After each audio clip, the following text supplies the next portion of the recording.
Thank you, Mr. Chairman.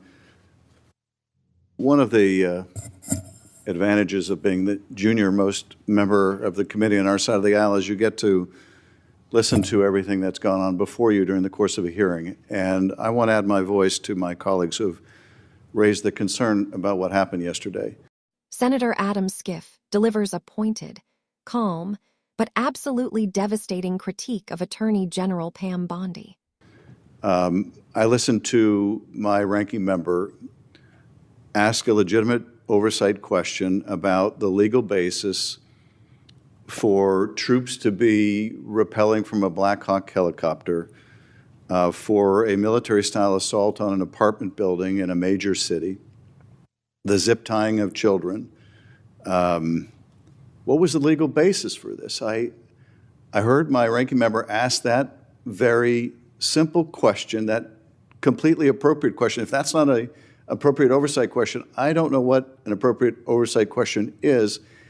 And the response was not just to refuse to answer the question, but it was to attack the character of the ranking member and to insult him.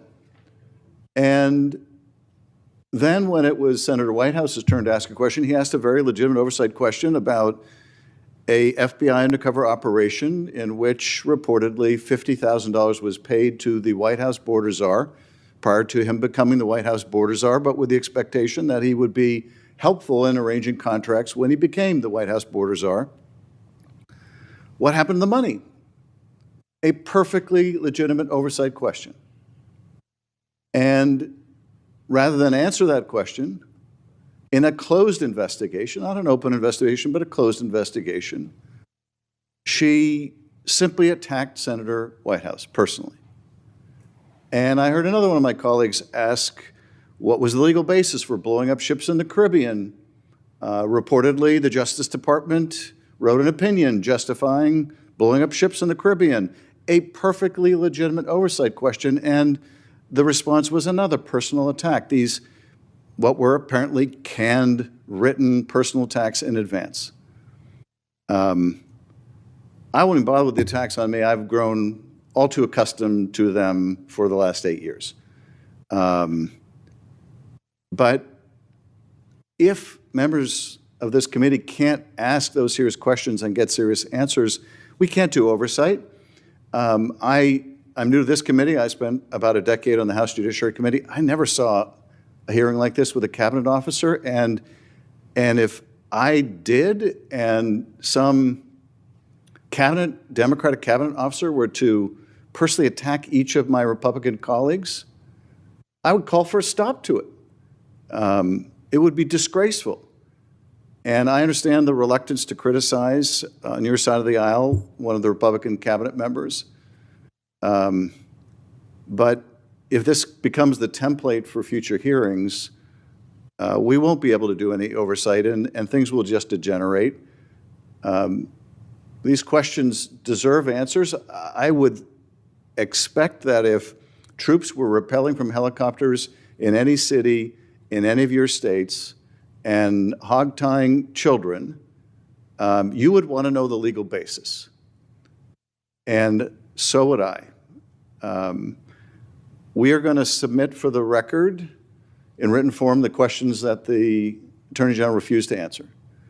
I would hope, Mr. Chairman, you would join us in submitting those questions. They will have a much better chance of being answered if you join us in submitting those questions. But I would hope also in the future that if a witness, rather than respond, simply attacks our members, that it be stopped. That the witness be instructed to either answer the question or to state why they're refusing to answer the question, but to refrain from personal attacks on the members of this committee. That would be my request. And Mr. Chairman, I'm really grateful to be on this committee. And I appreciate every interaction I've had with you. You have, in our personal interactions, always been eminently fair. If I didn't think that you were of that character, I wouldn't even raise this because there wouldn't be a point. But I would ask that we not have another hearing like that one, and that you join in our legitimate oversight requests. And with that, I yield back, Mr. Chairman. I thought that I set the decorum for a hearing, oversight hearing, when I said before we asked the director of the FBI any questions or any statements, that we should, both sides, treat each other with respect. And I even said to Patel, if you don't get a chance to answer your questions, I'll give you an opportunity after the senator's finished for a few minutes to respond whatever you didn't get a chance to say. And you know how that meeting turned out.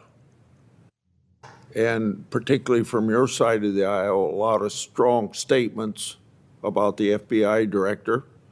Whether they were legitimate or not is beside the point.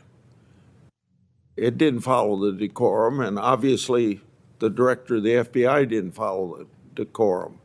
So I don't know what more I can do than plead with my people who are fellow senators to follow a certain decorum, and I assume it would be followed on the other side.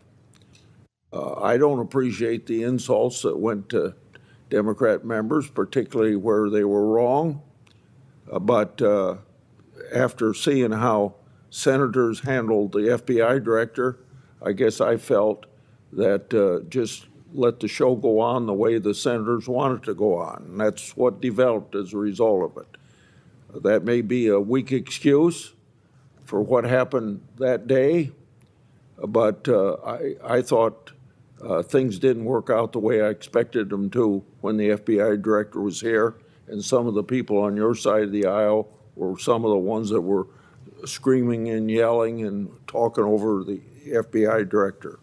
Meeting adjourned.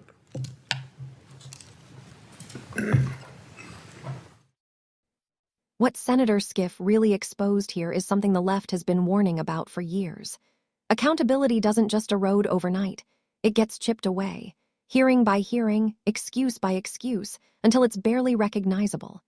When a powerful cabinet official can sit before Congress and replace answers with personal attacks, that's not toughness, and it's not strength. That's institutional rot. This isn't about political theater or bruised egos. We're talking about military-style raids in American cities, children being zip-tied by armed agents, secret payments connected to government power brokers, and legal justifications for blowing up ships far from public view. These aren't abstract policy debates. They are exercises of state power that can upend lives.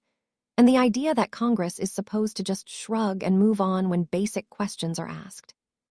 That's unacceptable in any democracy worth defending. Schiff's calm approach actually makes the warning louder. He's saying, if oversight only applies when the right party is in power, then it doesn't apply at all. And that's how authoritarian habits take root, not through one dramatic collapse, but through normalization. Normalize dodging questions. Normalize attacking lawmakers. Normalize secrecy. And suddenly the public is told to trust institutions that refuse to explain themselves. What's especially telling is that Schiff isn't demanding loyalty or deference. He's demanding transparency. He's demanding that executive power justify itself to the people's representatives. That's not radical. That's foundational. And the fact that it now has to be defended so explicitly shows how far things have drifted. Because when oversight fails, it's not politicians who pay the price first, it's communities on the ground. It's families caught in raids. It's civil liberties quietly narrowed. It's power exercised without consequence. And history is very clear about where that road leads. So the question is whether this hearing was messy or tense. The real question is whether Congress is willing to reassert its role before accountability becomes optional and secrecy becomes the default. Schiff's warning is clear. If hearings like this become normal, democracy doesn't collapse in one moment. It erodes in plain sight. If you found this breakdown useful, hit like, subscribe, and drop your thoughts in the comments.